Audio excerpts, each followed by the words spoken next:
дорожное обращение с огнем 30% и неисправность с нарушением правил устройства эксплуатации печей 25%.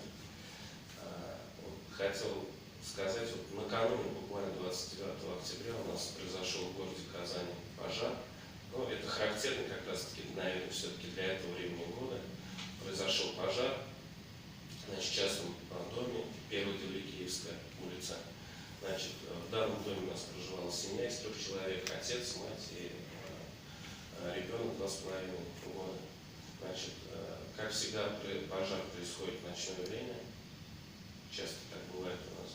И в результате данного пожара у нас все члены семьи получают травму, причем ребенок у нас получил травму 50% ожогов, сейчас находится в ДРКБ с тяжелым состоянием.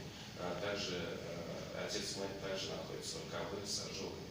Так вот, предполагаемой причиной возникновения данного пожара является то, что данный жилой дом у нас был без газового отопления и отапливался электрообогревательными приборами. Значит, у нас здесь отрабатываются сейчас 2 версии: либо нарушение правил эксплуатации электрообогревательных приборов, либо электрооборудования. То есть дом отапливался на 1-2 этаже электрообогревательным прибором, были использованы удлинители. Вот. Скорее всего, возможно, возникла перенагрузка электросетей, стоит живот, как